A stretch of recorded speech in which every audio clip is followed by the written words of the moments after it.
예수님의 공생의 첫 사역이 12제자를 부르신 것입니다. 마가복음 3장 13절 15절에도 보면 예수님께서 산에 오르사 원하는 자들을 부르셨다고 했어요. 하나님이 원하셔서 저와 여러분들을 부르신 줄 믿습니다. 그리고 이 12제자를 세우셨다고 그랬어요. 그리고 그 12제자를 세우신 목적에 대해서 이야기했죠. 내가 너희를 부른 것은 함께 있게 하며 또 보내사 전도도 하며 귀신을 내어 쫓는 권능도 가지게 하려 하십니다. 왜 12제자를 불렀을까? 13명, 14명 제자 부를 수도 있는데 왜 12제자를 하나님은 예수님 부르셨는가? 그 중에 이제 가룟 유다는 결국 예수님을 배신하고 자결하고 죽었죠. 11제자인데 11제자 가지고도 충분히 할 수 있는데 왜 또 제비를 뽑아서 그 중에 한 명을 더 채워서 꼭 12제자를 세우셨는가? 신학자들마다 여러 가지 해석을 합니다. 저는 이 10이라는 숫자는 이 우주적인 숫자거든요. 그래서 우리가 이 1년을 12달로 보잖아요. 그리고 하루 24시간은 12시간, 12시간, 오전, 오후. 그렇게 해서 24시 하루가 되잖아요. 그래서 10이라는 수는 우주적인 그런 숫자입니다. 그래서 사도행 10장 8절에도 오직 성령이 너에게 임하면 권능받고 땅끝까지 증인이 되리라. 어떻게 보면 상징적인 수지만 그거는 이 12사도를 통해 제자를 통해 이 온 땅에 이 복음을 전파하겠다는 하나님의 메시지가 있는 줄 믿습니다. 예수님은 제자 관리에 모든 중점을 두셨어요. 그래서 제자들과 함께 동거하시고 또 그들의 앞에서 모범을 보이시고 또 가르치시고 또 친히 보여주시고 또 제자들의 발을 씻기셨어요. 세종로라고 그랬죠. 그러면서 내가 너희의 발을 씻긴 것처럼 너희도 다른 제자의 발을 씻겨야 할 것이다. 사도행전 13장 1절에 예수님께서는 이 땅에서 자기의 사람들을 끝까지 사랑하시니라. 예수님은 자기의 사람들은 제자를 말하죠. 제자의 모든 포커스를 맞춘 것입니다. 끝까지 사랑하셨어요. 끝까지 다시 찾아오신 것입니다. 예수님이 군병들에게 붙잡히시던 날에 밤에 이 베드로가 그 자리에 있었잖아요. 근데 그 베드로가 예수님을 모른다고 했거든요. 3번이나 부인했잖아요. 나중에는 어떻게 했습니까? 저주하면서까지 부인했잖아요. 배신자죠. 근데 부활하신 예수님이 그 배신자 베드로에게 찾아왔거든요. 그러면서 네가 나를 사랑하느냐? 계속 3번을 물었거든요. 우리 같으면 어떻게 해요? 이 더러운 자식 하면서 배신자 너 아니면 제자 없냐? 그럼 우리는요 딱 떠날 텐데 예수님은 그 배신자 예수님을 저주하면서까지 나 저 사람 몰라 했던 그 베드로에게 찾아오셨어요. 왜 그랬습니까? 예수님은 모든 포인트가 제자에 맞춰졌기 때문에 끝까지 사랑하셨어요. 예수님은 베드로의 본심을 알았거든요. 여러분도 막 칼 누가 딱 들이대면서요. 네? 너 예수 믿으면 죽여 그러면 어떻게 합니까? 아 믿을게요. 그럴 수 있잖아요. 무서우니까. 근데 마음은 그러지 않잖아요. 그죠? 예수님 본심을 알았어요. 딱 따지지도 않으시고 한 가지 질문한 겁니다. 네가 나를 사랑하느냐? 이 많은 사람들보다 나를 사랑하느냐? 내가 주님을 사랑하는 줄 주께서 아시나이다. 그럼 됐다.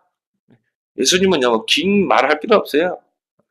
여러분 자녀들 꾸짖을 때도요 너무 잔소리 많이 할 필요 없어요. 딱 2마디만. 이제 진짜 나를 사랑하냐? 그럼 됐어. 어린 양 먹이고, 어린 양 치고. 그런 자녀들 좀, 이 마음 소가지 긁어놓으면 어떻게 해야 돼요? 다 한 번 꽂으세요. 두 번 꽂지 말고. 너 랩런트 맞아? 맞아요. 그러면. 그래, 너 랩런트의 길을 가야 돼. 기도해주면 되는 거예요. 사명을 다시 확인시킨 거죠. 전도자 바울도 마찬가지죠. 전도자 바울의 모든 관심은 제자에 있었어요.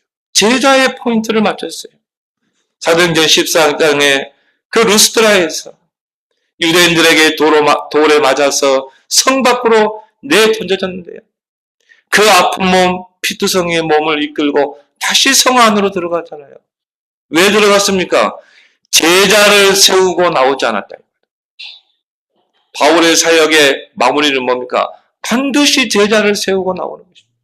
그래서 디모데라는 제자를 세우고 나오잖아요. 여러분은 그렇게 하겠어요? 네. 그리스도의 제자는 제자를 세우게 될 줄 믿습니다. 로마서 16장에도 보면 바울은 그 로마에 있는 제자, 그 제자들에게 별명을 하나씩 다 지었다니까요. 어떤 제자에게는 보호자, 어떤 보호자에게는 생명권 동역자, 어떤 제자에게는 식주인, 그 제자들에게 별명을 붙여서 기도할 만큼 바울은 제자의 모든 중심을 뒀다. 이 제자들이 나중에 어떻게 합니까? 세계복음 하잖아요. 연약한 초대교회를 바리새인 종교가 무너뜨릴 수 없었어요. 왜 그렇습니까? 전도 제자들을 세워서 곳곳에 파송해버린 거예요. 그렇게 해서 3천 제자를 이렇게 세운 것입니다. 그 제자들이 파송된 현장에서 집에서 떡을 떼고 성전에서 떡을 떼는 말씀운동이 일어난 거예요. 근데 어떤 역사가 일어났어요? 주께서 구원받는 수를 날마다 더하게 하십니다. 오히려 핍박이 가해질 때 제자를 세울 기회예요. 교회가 어려울수록 제자를 세울 기회다.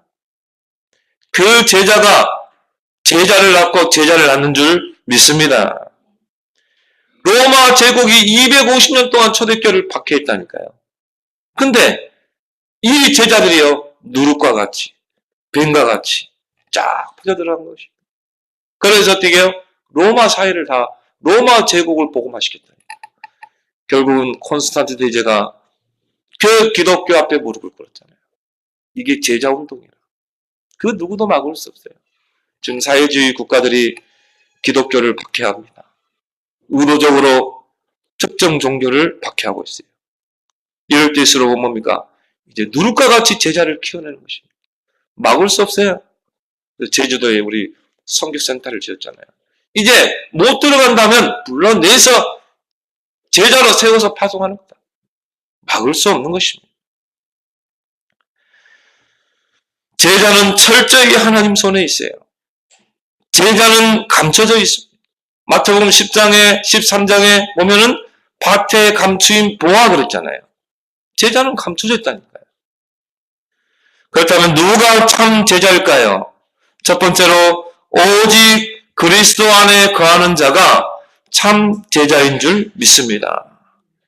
그리스도로 탐난 자, 그리스도로 충분한 자, 이게 제자예요. 오늘 본문에 포도나무와 가지의 비유가 나옵니다. 예수님께서 중요한 이야기를 할 때는 비유를 들어서 설명했죠. 근데 오늘 이 본문에 보니까 포도나무와 가지의 비유를 드셨어요. 그러면서 오늘 1절에 나는 참 포도나무요. 내 아버지는 농부라. 하나님께서 이 땅에 예수 그리스도를 심으신 거예요. 포도나무 대신 예수 그리스도. 그러면서 오늘 5절에도 보면 나오죠. 나는 포도나무요, 너희는 가지라. 우리 예수 그리스도와 나와의 관계는 포도나무와 가지의 관계라니까요. 그걸 비유로 말씀하신 것입니다. 그래서 유실수 중에 최고의 열매가 바로 포도나무라고 그랬죠. 여러분이 포도를 많이 먹어야 돼요. 포도를 여러분이요, 많이 먹으면 몸의 이 건강, 피도 좋아지고요. 과일 중에 최고 과일이 포도라고 그러죠. 왜 포도가 최고의 과일이냐면은 이 포도는요, 포도나무는 뿌리를 깊게 내려요. 그래서 척박한 땅에서도 살아남는 나무가 이 포도입니다. 왜요? 이게 안반수를 뚫고 이 뿌리가 내리거든요. 그래서 지하수 그 물을 빨아들여서 이게 나무가 자라는 것입니다. 근데 이 가지가 얼마만큼 뻗냐면은 한 50m를 가지를 뻗는다니까요. 뻗어나가는 거예요. 계속. 그리고 우리가 이 찬양에도 그런 찬양 있죠. 너는 담장 너머로 뻗은 가지. 여러분의 포도나무가 우리 담장 울타리를 넘어서 우리 이웃에게까지 가야 될 줄 믿습니다. 그래서 우리 이웃이요, 포도나무 열매를 먹을 수 있어야 돼요. 예수 그리스도를 통해 구원받아야 돼요. 전도를 의미합니다. 선교를 의미합니다. 근데 이 최고의 포도 열매는 중동산 포도라고 합니다. 그래서 왜 중동에서 나오는 포도가 이 극상품이냐면은 이 뿌리를 깊게 내리기 때문에 그래요. 저 이스라엘과 중동에는 비가 많이 안 와요. 이게 초목이 자랄 수가 없죠. 근데 이 포도나무는 자생력이 강해요. 왜 그렇습니까? 뿌리를 깊게 내립니다. 안반수를 깨고 들어간다. 바위를 깨고 들어가요. 그게 한 30m에서 50m 뻗는다고 그러죠. 거기서 이 지하수를 빨아들이는 것입니다. 그렇게 해서 이게 이 몸통을 통해서 가지로 이 수에게 흘러들어가는 거예요. 얼마나 싱싱한 열매를 맺겠습니까? 그래서 이 중동산 그 와인을 최고의 와인으로 치게 되잖아요.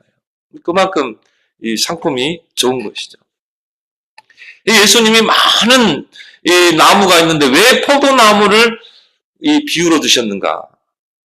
이 포도나무는요, 통해서 이 최고 우리 몸의 건강을 주고 또 그 포도나무와 가지의 관계를 예수 그리스도와 구원받은 성도와의 관계로 이렇게 예수님은 비유하신 것입니다.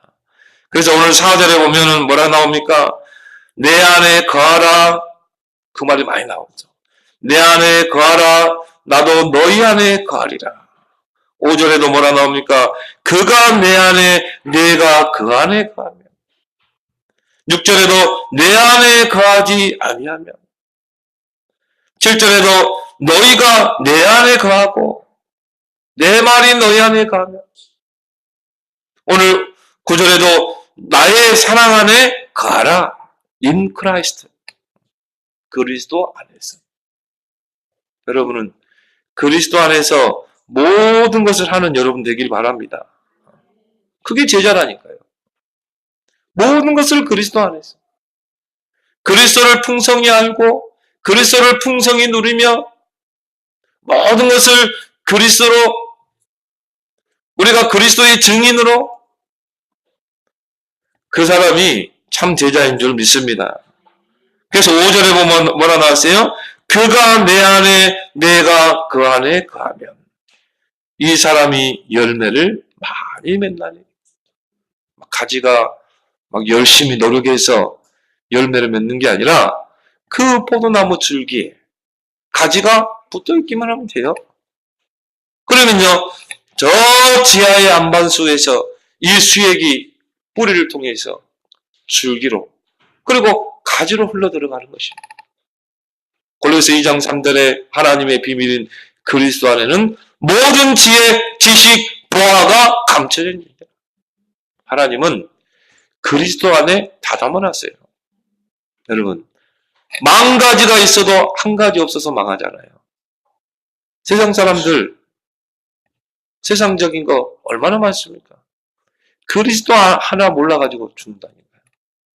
근데 우리는 한 가지 안에 모든 것이 있다는 걸 알잖아요. 그리스도 안에 모든 것이 있다. 그 안에 모든 지혜, 지식, 보화가 감춰 있다. 이게 제자인 것입니다. 그러면요, 붙어 있으면 이 그리스도 안에 모든 것이 있구나, 나는 그리스도 안에 거하리라. 오직 그리스도 안에 붙어 있으면 저절로 열매가 맺게 될 줄 믿습니다.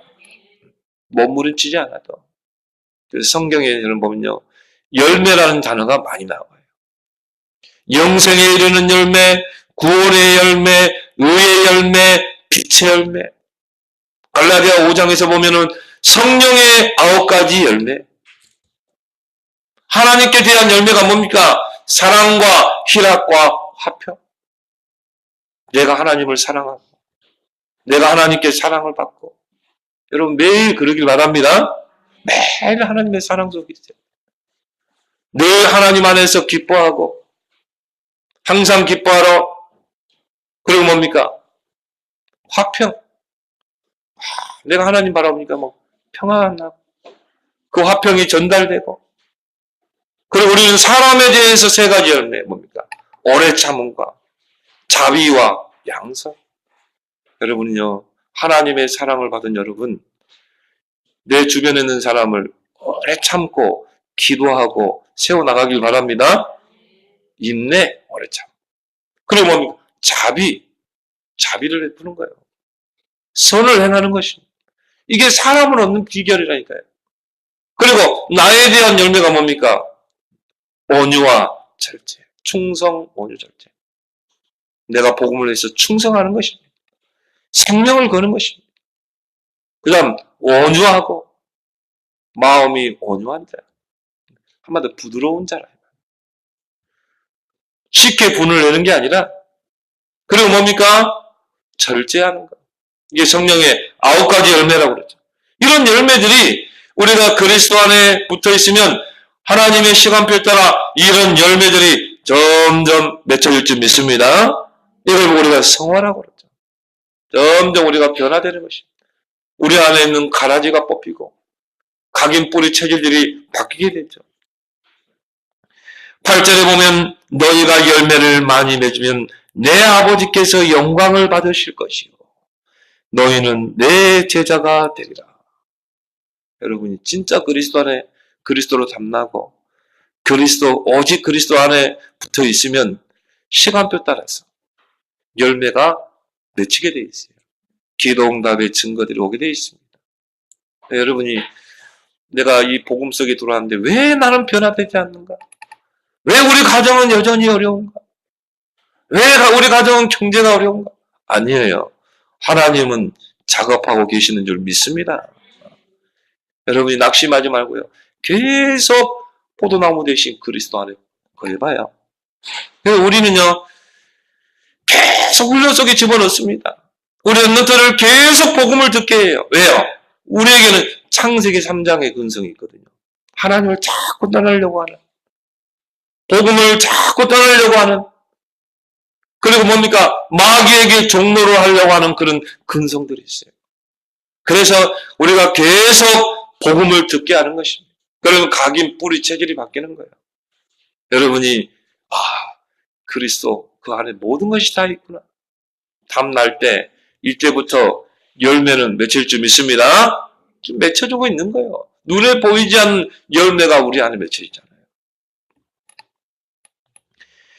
5절에 보면 나를 떠나서는 너희가 아무것도 할 수 없습니다. 그리스도로 담는 자는요, 여기에 담나야 돼요. 그리스도를 떠나서는 아무것도 할 수 없구나. 그리스도가 아니면 여러분 절대 사단을 이길 수 없습니다. 그리스도가 아니면 죄로 인한 저주 제약을 막을 수가 없어요. 그리스도가 아니면 지옥 권세를 이길 수가 없다니까요. 이번 주에 우리 랩런트 수련회했잖아요. 허일 목사님 나와가지고 그 메시지 하는데요. 이 목사님이 그 전도사 때부터 제자 훈련을 하신 분 아닙니까? 근데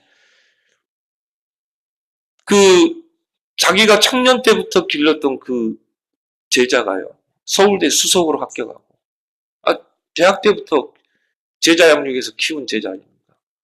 서울대 수석으로 합격하고, 좋은 직장 취직하고, 얼마나 믿음 생활 잘하고, 그리고 기도 생활 잘하고, 새벽 기도 빠지지 않고, 교회에 헌신 많이 하고, 목사님 잘 섬기고, 이 친구는 얼마만큼 인격이 좋냐면 이 새벽기도 하기 전에 우유를 배달해요. 우유를 배달해가지고 거기서 번 돈 가지고 어려운 친구들을 학비를 드린다. 이렇게 신앙 좋지, 믿음 좋지, 기도 많이 하지. 목사님이 쟤는 생명걸 동역자 제자구나. 근데요, 어느 날 귀신 들려가지고 정신문제 와버려. 그래가지고는 막 옷 다 벗고 막 돌아다니는 거예요. 목사님이 충격을 받았다는 거예요. 나는 제자라고 봤는데 어떻게 이런 일이 일어날 수 있냐 말이에요. 저렇게 믿음 좋고 저렇게 신앙생활 잘하고 저렇게 기도생활 잘하는데 답이 안 나온 거예요. 그러다가 유 목사님 만난 거예요. 이 문제가 창세기 3장이구나.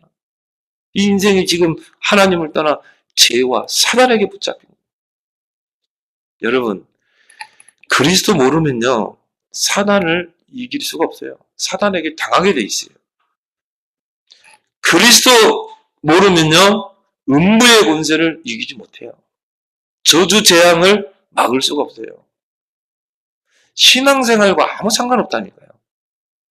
저 사람 믿음 좋네? 믿음과 아무 상관없어요. 창세기 3장은. 저 사람 인격이 훌륭해? 인격 훌륭한 건가? 창세기 3장은 아무 상관이 없다니까요. 근본 문제. 이 친구가요, 그리스도를 모르는 거예요. 이런 교인들 꽉 찼습니다, 여러분. 그렇게 신앙생활 잘하는데요, 음부의 권세를 이기지 못하는, 사단에게 당하는 거예요. 이 문제가 창세기 3장이었구나. 이 문제를 해결할 수 있는 길은 왕 대신, 제사장 대신 선지자 그리스도밖에 없구나. 이걸 붙잡게 된, 깨닫게 된 거예요. 그때부터 이 목사님의 제자 운동 방향이 틀려버려요. 진정한 제자 훈련은 오직 예수 생명, 예수 능력을 심는 거구나. 지금요, 선교단지에서 제자 훈련 많이 합니다. 저도 GSC 내비게이터 훈련 받았어요. 근데요, 그리스도 한 번 훑고 지나가 버립니다. 그리고 인격으로 들어갑니다. 교회 생활 어떻게 해야 되는가? 가정관은 어떻게 해야 되는가? 직업관은 다 이렇게 가는 거예요. 절대 사단을 이길 수 없어요. 자기 교회 어떤 집사님이요, 여자 집사님 찾아왔대요. 자기 오빠가 장로인데 이 장로님은 얼마나 믿음 생활 잘하는지 몰라요. 사업하시는 분인데요, 정말 돈 벌어가지고 교회 섬기고 목사님 잘 섬기고 주변에 있는 불신자들과 좋은 관계 맺고, 이 불신자들이 그 장로님을 보고 저 사람은 진짜 이 교인인 것 같다. 내 주변에 정말 나쁜 교인들 많은데 저분은 진짜 교인인 것 같다.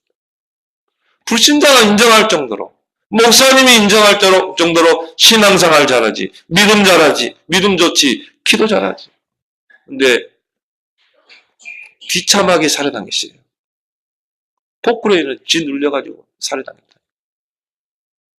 그러니까 이제 이 여집사님이 찾아온 겁니다. 목사님, 어떻게 이런 일이 일어날 수 있냐. 이렇게 믿음 좋고, 이렇게 신앙생활 잘하고, 이렇게 교회 잘 섬기고, 이렇게 목사님을 잘 섬기는데, 어떻게 이런 일을, 이렇게 악질도 살아있는데, 어떻게 이런 일이 일어날 수 있냐. 여러분은 어떻게 거기에 대답할 겁니까? 우리는 두리뭉실하게 이야기하죠. 하나님의 계획이 있을 것입니다. 그거는요, 이 집사님에게 답이 안 돼요. 목사님이 간단하게 이야기한 거예요. 사단에게 당했습니다. 사단에게 당한 거예요. 여러분, 창세기 3장을 모르면요, 사단에게 당한다니까요. 그리스도 모르면 사단에게 당한다니까요. 결국 뭡니까? 사단이 이 장로님을 그렇게 한 거예요. 모든 문제의 원인자가 누굽니까? 사단입니다. 그래서 우리가 그리스도가 필요한 줄 믿습니다. 다르게 해석할 필요도 없어요. 창세기 3장 문제 해결자 그리스도. 나를 떠나서는 너희가 아무것도 할 수 없습니다. 그래서 우리는 그리스도로 완전 답이 나야 될 줄 믿습니다. 우리가 인격이 좀 부족해도, 내가 기도를 좀 못해도 상관없어요. 여러분, 요한복음 19장 30절에 다 이루었다. 그리스도께서 십자가에서 모든 문제 끝내신 줄 믿습니다. 나에게 있는 문제는 문제가 아니에요. 그 문제 속에는 반드시 답이 있는 줄 믿습니다. 이미 십자가 다 끝냈다니까요. 그래서 우리는 그리스도로 충분하고 완전하고 모든 것이 돼야 돼요. 이 사람이 그리스도의 제자인 줄 믿습니다. 그리스도의 제자는요, 날마다 순간순간 예수가 그리스도의 힘을 확인하고 발견하고 체험하는 자입니다. 야, 여러분이 사건을 보면서요. 야, 진짜 예수가 그리스도구나. 여러분이 TV에서 무슨 막 지진을 하고 그런 난리, 재난, 그런 소문 듣죠? 진짜 예수 그리스도 몰라서 저렇게 되는 겁니다. 다른 거 없어요. 저 아프리카에 가보세요. 그 어린 아이들이요. 먹을 게 없어가지고 뼈만 앙상하게 남고 파리들이 막 이렇게 붙어가지고 피를 빨아먹는데도 쫓을 힘이 없다니까요. 왜 저렇게 저주받습니까? 왜 저렇게 재앙이 맺습니까? 왜 저렇게 먹을 게 없어서 기아로 죽어가냐 이 말이에요. 막 우리는 불쌍하잖아요. 간단해요. 창세기 3장.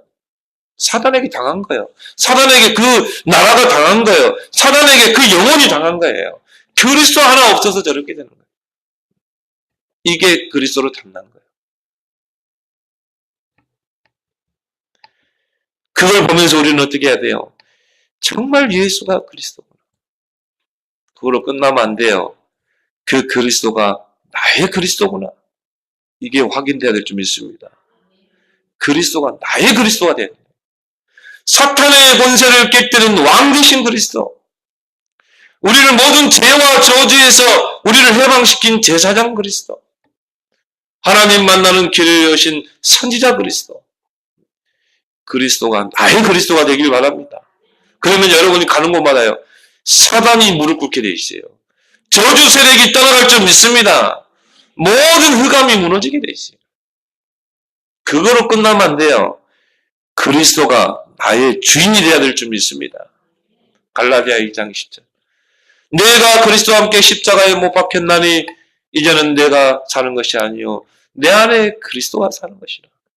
이제는요 그리스도가 나의 주인이 돼야 돼요. 이게 안 되는 거야 이게. 내가 볼 때는 이 세 번째가 안 돼요. 그리스도가 나의 주인이 안 되는 거야. 내가 주인인지 알아.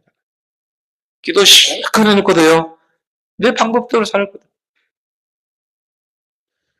여러분은요 문제를 만나고 선택을 할 때는요 반드시 내 인생의 주인 대신 내 안에 주인으로 거하신 주님께 물어야 돼요. 주님 이럴 때는 어떻게 해야 돼? 왜? 내 인생의 주인이 누구예요? 그리스도잖아요. 그러면 우리는 그리스도 중심으로 살아야지 나 중심으로 살면 안 된다. 이 부분이 안 되는 거예요. 갈라디아 2장 20절이 안 되는 거예요. 우리 안에 각인 뿌리 체질이 안 바뀐 거예요. 우리 안에 창세기 3장, 6장, 11장이 있다니까요. 나 중심, 물질 중심, 성공 중심. 목사님들도 있는데 평신도들은 당연히 있을 수밖에 없죠. 목사님들도 보면요. 아직 그리스도 하는데요. 결정적인 순간에 나 중심. 조금 돈이 있는 곳에 가면요. 막 비굴해지고. 목사님인데 그러는데. 뭔가 막 한 자리 해보려고 하고 바벨탑. 평신도는 오죽하겠어요. 여러분이 이 세 번째 그리스도가 나의 주인 되길 바랍니다. 그러면요 저절로 열매를 맺히게 돼 있어요. 그래서 오늘 4절에 보면 뭐라 나왔습니까? 내 안에 거하라. 나도 너희 안에 거하리라. 먼저 뭐가 돼야 돼요? 내가 그리스도 안에 거해야 될 줄 믿습니다. 가지가 그 포도나무에 붙어 있어야 돼요. 그러면요, 나도 너희 안에 거하리라. 그러면 우선순위가 뭐가 돼야 돼요? 내가 그리스도를 붙잡아야 돼요. 내가 그리스도를 누려야 돼요. 내가 오직 그리스도가 돼야 돼요. 내가 오직 그리스도로 담나야 돼요. 그러면 주님이 우리 안에 거하심으로 이제 주님과 내가 연합된 이 포도나무의 가지가 붙어서 그 열합이라고 그러죠. 저절로 열매가 맺을 줄 믿습니다. 몸부림치지 않아도 돼요. 누가 그러잖아요. 여러분 진짜 그리스도로 담나버리면요. 기도 안 해도 응답이 오게 돼 있어요. 가지고 막 몸부림쳐서 열매가 맺습니까? 아니에요. 붙어 있으면 저절로 열매를 맺히게 돼 있어요.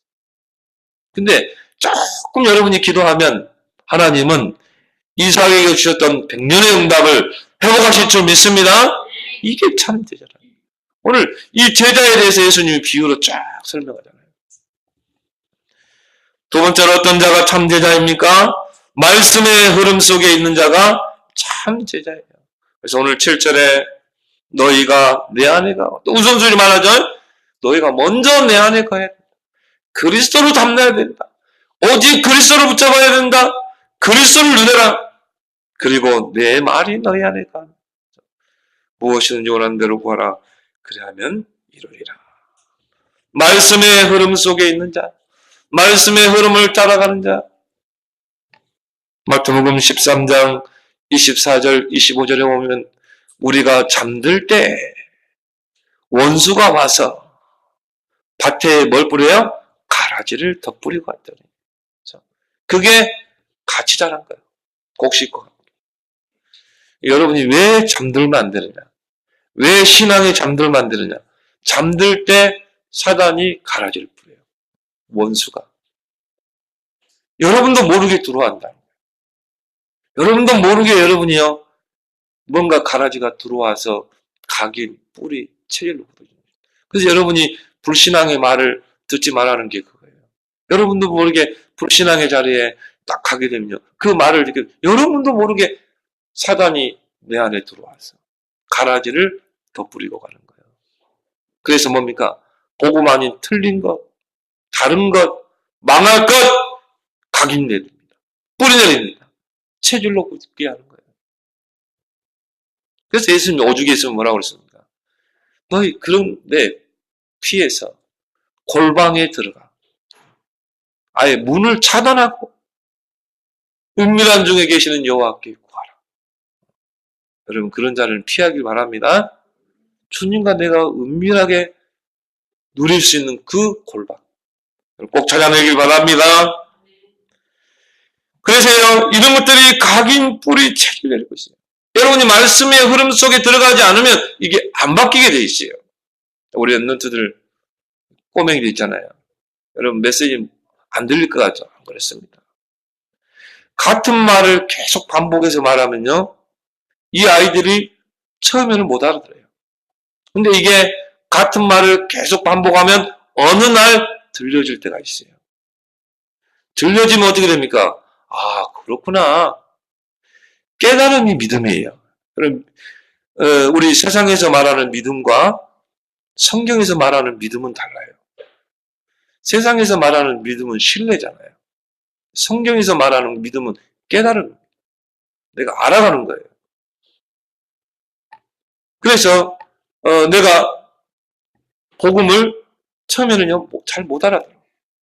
근데 계속 듣다 보면 어느 날 아, 예수가 그리스도구나. 이 땅의 근본 문제가 창세한다구나. 딱 깨달아져요. 이게 믿음인 줄 믿습니다. 그때 믿음이 확 세워지는 거예요. 아, 내가 그리스도 붙잡아야 되겠구나. 그래서 새신자들이 교회에 오면 설교가 잘 안 들려요. 당연히 안 들릴 수밖에 없죠.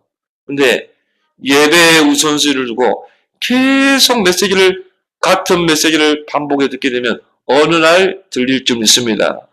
들려져요. 깨달아져요. 그때 믿음으로 딱 서게 되고 그때 사단이 발 앞에 무릎 꿇을 줄 믿습니다. 그래서 우리 특징은 다른 내용 없어요, 여러분. 설교 듣고 나면요, 같은 또 그 말이요.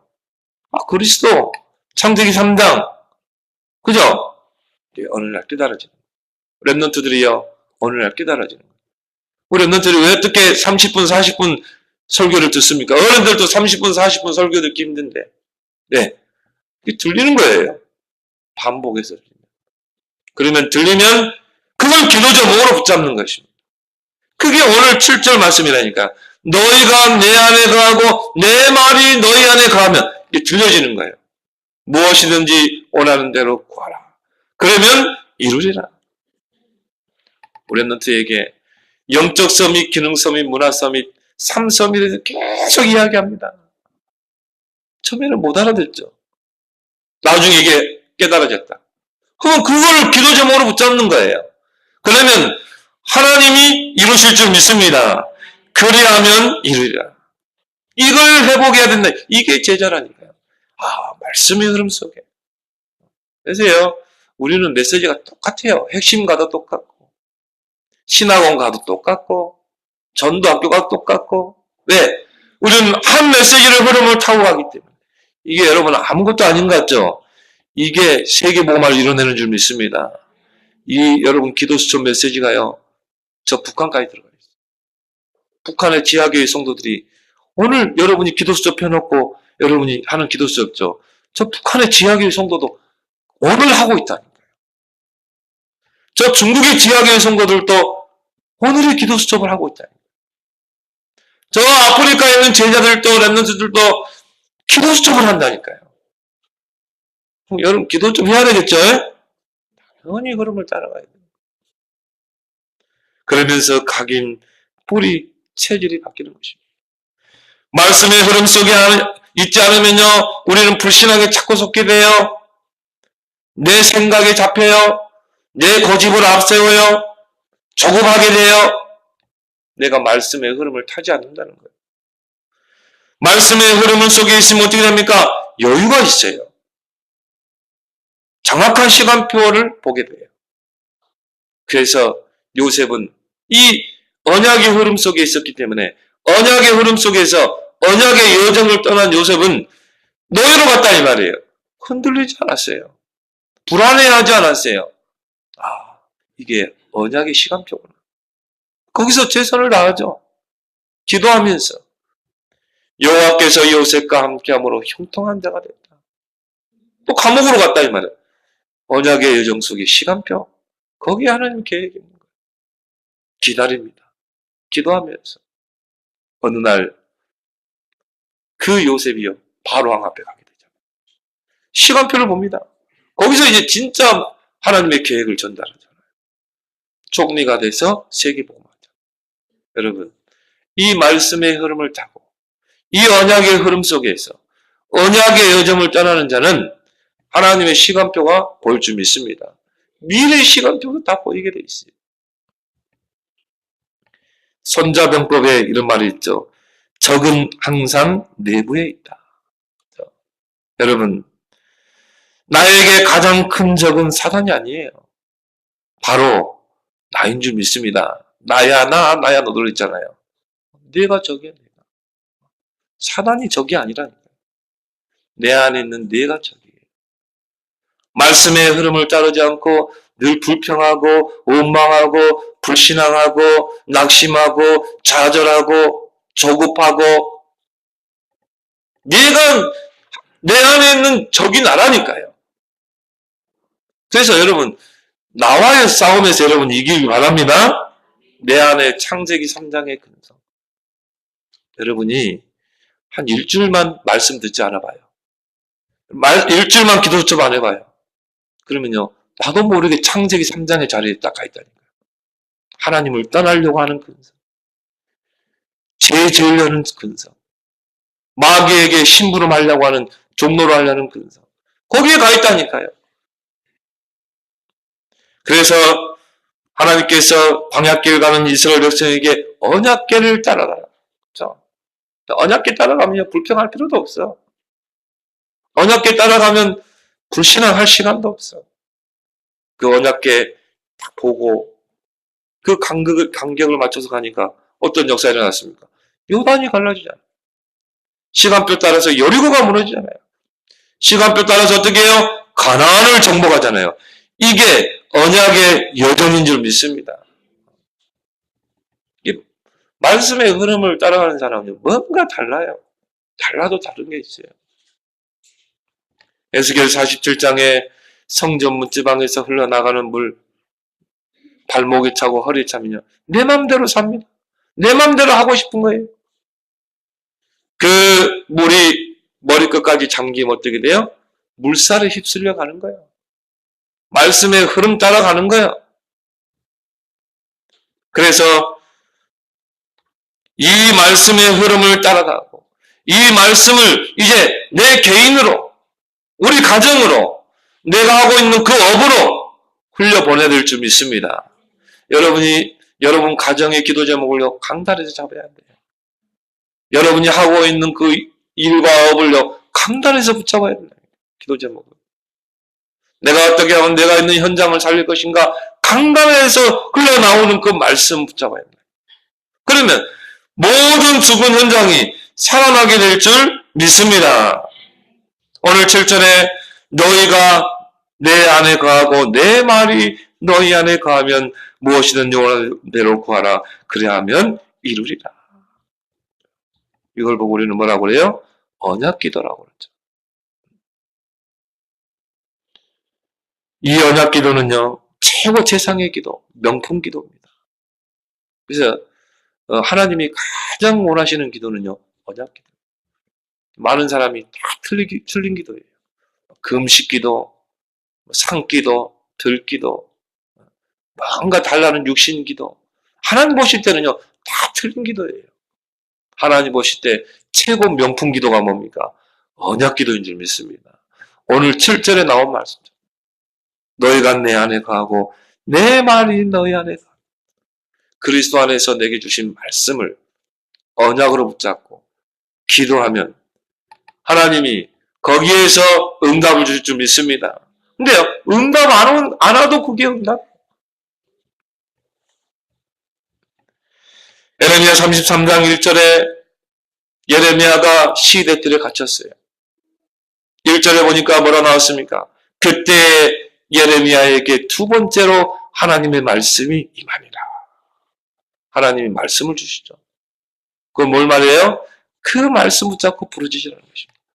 너는 내게 부르짖으라. 내가 네게 응답하겠고 크고 비밀한 일을 보이리라. 여러분이 강단에서 말씀이 떨어지면 그 말씀을 붙잡고요 계속 묵상해봐요. 묵상이라는 건 뭡니까? 읊조리는 것입니다. 그때 여러분이 각인돼요. 계속 읊조리면서 생각하면서 묵상하면서 확실한 기도 제목이 나올 때까지 기도해봐요.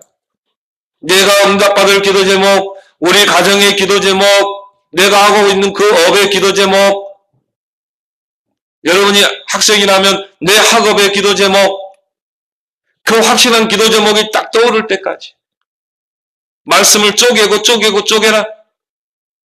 이게 진짜 하나님이 내게 주신 말씀이 기도 제목이다. 그러면 그 기도는요 오늘 7절에 말하잖아요. 무엇이든지 원하는 대로 구하라. 그리하면 어떻게 해요? 이루리라. 제가 좋아하는 성구 중에 하나입니다. 이런 말씀의 흐름 속에 있는 참 제자 되길 바랍니다. 이런 제자는 흔들리지 않습니다. 세 번째로 뭡니까? 제자가 제자를 낳게 되어 있어요. 제가 전도사 때요 어떤 중학생이 이 교회로 왔어요. 근데 이 중학생은 보니까요 여학생인데 늘 보면 얼굴에요 슬픔이 있어요. 엄마 아빠하고 이렇게 이혼한 거라. 엄마하고 같이 살고 있어요. 얼마나 이 마음의 상처. 초등학교 때 아버지가 집 나가버렸대요. 늘 상처가 있고요. 이제 걔를 이제 내가 복음으로 세운 것입니다. 근데 뭐 조금만 이렇게 우울증에 빠지면요 교회를 안 나와. 그러면 예배 끝나고 가서 예배 드려주고 찾아가지고 그러면서 계속 예배 속에 들어와서 메시지 듣게 하고 이러면서 얘가요 치유되는 거예요. 그러면서 세워지더라. 또 한 청년이 한 고등학생을 또 제가 계속 양육했어요. 근데 이들이 이제 주일학교 교사가 된 것입니다. 그 이들이 둘이 결혼을 했어요. 이 결혼하기 전에 얘가 이제 고등학교 3학년이 됐을 때요. 목사님, 전도사님, 제가 대학을 가야 되는데 어느 대학을 가야 될까요? 저희 상담하는 거예요. 근데 얘가 보니까 이 고등학교 때부터 중학교 때부터 주일학교를 했거든요. 애들을 이렇게 세우는 일을 했거든요. 너는 애들을 좋아하니까 교대를 가라고. 그래서 서울 교대를 이제 시험하는데 떨어진 겁니다. 인천교대 시험 봐서 합격했죠. 그래서 나중에 교사가 됐어요. 근데요, 제가 세운 이 이 문영식이 또 이 재하영이라는 그 랩런트들이 결혼한 거예요. 근데 이 제자들이 보니까 학교 현장에서 제자를 세우고 있어요. 또 이 남자친구는요, 장로가 돼가지고 직장 현장에서 제자를 세우고. 아, 제자가 제자를 낳는구나. 제자를 낳는 것은 해산의 고통과 같습니다. 그래서 바울은요, 이 제자를 세우고 낳는 것을 해산의 고통으로 표현을 했어요. 여러분이 산모가 태아를 뱃속에 품고 있으면 얼마나 고통스럽습니까? 근데요, 산모는 모든 게 태아에 집중되어 있어요. 그러지 않은 엄마도 있지만은, 예? 얘가 왜 그랬었을까? 그러면 이 아이에게요, 큰 타격이 막. 아이가 뱃속에 10달 들어갈 때는요, 엄마는요, 그 아이를 늘 꼭 기도하고, 늘 생각도 복음적으로 해야 돼요. 이 태중에 있는 태아교육이요, 모든 걸 좌우합니다. 그래서 산모는요, 그 태아를 놓고요, 항상 기도해주고 그러잖아요. 저도 우리 주혁이 우리 임신했을 때, 우리 사모가 배에다 대고 기도해주고, 계속 그랬거든요. 그것도 산모는요, 10달 동안 조심해야 돼요. 우리 사모도 얼마나 주변에서 고기를 많이 사줬는데요. 막, 진짜 막 띠뚱띠뚱 해가지고, 곰돌이 붙처럼 띠뚱띠뚱 해가지고. 막 조심해. 앉을 때도 막 조심해야 돼. 제가 이제 설거지 다 하고 있잖아요. 왜?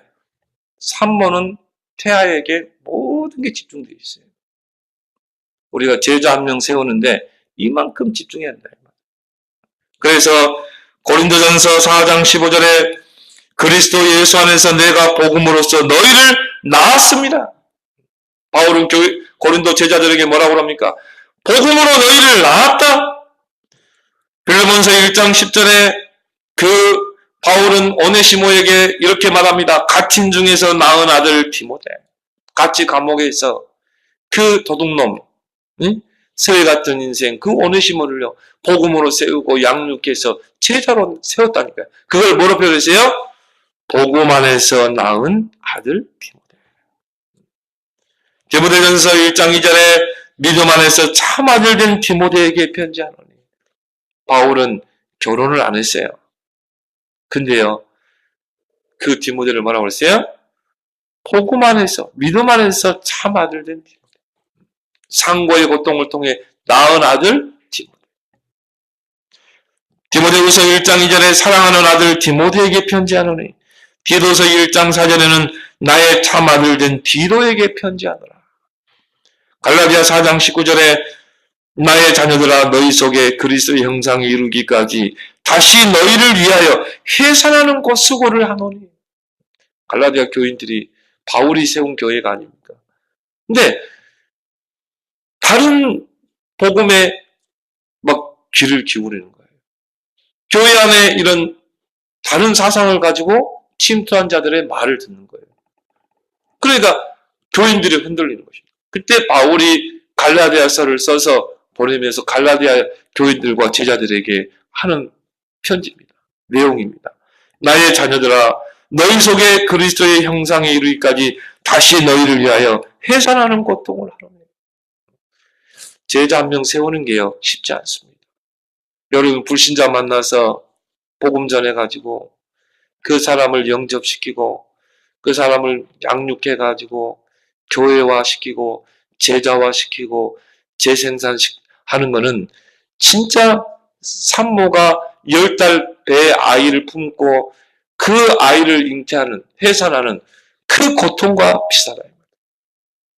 여러분 자녀 출산을 해봤잖아요. 우리 어머니들. 얼마나 고통 속에서 아이를 낳습니까? 그렇게 해서 낳은 아이가 어떻든가요? 이 세상에 그 어떤 보배보다도 귀하잖아요. 그죠? 그죠? 이제, 제가 우리 주혁이 막 태어날 때 그런 거 사진 다 찍어놨거든요. 다. 그거를 인터넷 다 해놨어요. 제가 이제 가끔씩 보여줘요, 애들. 주혁아, 네 깐나리 얘기 때. 그럼 이제 막 태어나가지고 눈 껌뻑껌뻑 할 때. 막 애들 막 신기하대요. 신기하다. 저게 나였어? 그러면서. 그래. 왜 보여주냐? 엄마가 10달 동안 너를 품고 그 해산의 고통을 통해서 너를 한 거야. 그래서 엄마의 아빠의 그 은혜를 잊지 않아야 돼. 자꾸 한 번씩 보여줘. 여러분도 그런 과정을 통해 아들 낳았잖아요. 우리 저기 아들 있는데 안경 낀 아들. 엄마 대들지 마요. 엄마가 이런 고통을 통해 낳았다니까요.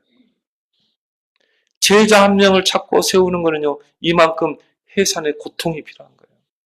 어쩔 때는요, 이 양육받는 세신자가 어려움오고 문제 오면요, 자꾸 도망가려고 그래요. 그럴 때도 기도해주고, 붙잡아주고, 다시 세워주고, 그걸 통해서 제자로 세워주는 줄 믿습니다. 그리고 이번 하요 집회 때, 이번 주 하요 집회 때, 우리 김정임 송도님, 그 어머님 권사님이요, 딱 만났어요. 그래가지고, 막 밥을 사겠다고. 그래가지고 식당에서요, 또 이게 식사를 대접받는 거예요. 인생 스토리를 이야기하시더라고요. 아유, 굉장히 은혜되더라고요. 자기가, 이 권사님이 이런, 이 자녀들 기를 때 이렇게 고생하던 것들 쫙 이야기합니다. 또, 이렇게 기독교로 개종하게 된 거, 쭉 인생 스토리를 이야기하는데요. 굉장히 은혜되는 거예요. 그러면서 막, 우리 에스더 권사님한테 너무 고맙다고 그러면서. 이렇게 딸을 세워줘서 너무 고맙다고. 그러면서 이렇게 너무 고마우니까 식사를 대접했겠죠. 그러니까 이 한 사람을 세우는 게 얼마나 하나님 볼 때는 이 보배롭고 존귀한 줄 믿으시기 바랍니다. 그래서 예수님이 너희는 가서 모든 족속으로 제자 삼으라. 초대교회는요 한 100명의 제자들이요 3,000 제자를 세웠어요. 그러면 한 명이 몇 명 세웠겠습니까? 한 30명의 제자를 세운 거죠. 여러분들요 거기 딱 목표 세워봐요. 나는 30명이 아니라 300명의 제자를 세울 것이다. 그 제자 서밋에 이런 포인트를 맞추길 바랍니다. 도전하길 바랍니다. 그래서 여러분이 구원의 길을 계속 갈고 닦는 거예요. 그래서 개인 양육 사모를 계속 하는 거예요. 왜? 너희는 가서 모든 족속으로 제자 삼아라. 여러분의 그 해산의 고통을 통해서 아기를 낳으면요, 애기 딱 낳으면 제일 먼저 그 애기를요, 탁 싸가지고 엄마한테 보여주잖아요. 그러면 엄마의 그 해산의 그 고통이요, 싹 사그러들잖아요. 저는 잘 체험 못하는데, 우리 엄마들은 다 체험했잖아요. 우리 집사람들 보니까요, 우리 주역이 탁 유리 나니까 거기 젖을 물리더라고요. 젖을. 바로 그냥 막 태어난 애기를요, 젖을 물리는 거죠. 그게 뭘요? 이제 진짜 엄마가 되보라는 거예요. 그 엄마는 얼마나 기쁘겠어요. 그죠? 여러분이 그런 해산의 수고를 통해 제자를 세운다. 기쁜 것처럼 하나님은 천국에서 더 기뻐하실 줄 믿습니다. 그래서 여러분 가까운 곳부터 도전해봐요. 여러분 가까운 곳에 남편부터 제자 삼으라. 여러분 자녀를 제자 삼으라. 여러분 가까운 이웃을 제자로 삼는 여러분 되기를 예수 그리스도로 축원합니다. 하나님 아버지 은혜 감사합니다. 오늘 포도나무와 그 가지의 비유를 통하여서 우리가 제자 썸밋이 돼야 된다는 것을 비유로 말씀하신 주님 감사드립니다. 포도나무 대신 그리스도 안에 거함으로 이제 풍성한 열매를 맺는 제자, 말씀의 흐름 속에 있는 제자, 말씀 성취의 축복을 누리는 제자, 또 정말 제자가 제자를 낳는 그 해산의 수고를 통해 보배로운 제자를 남기고 가는 그런 제자 인생 되게 하여 주옵소서. 예수 그리스도 이름으로 기도합니다. 아멘.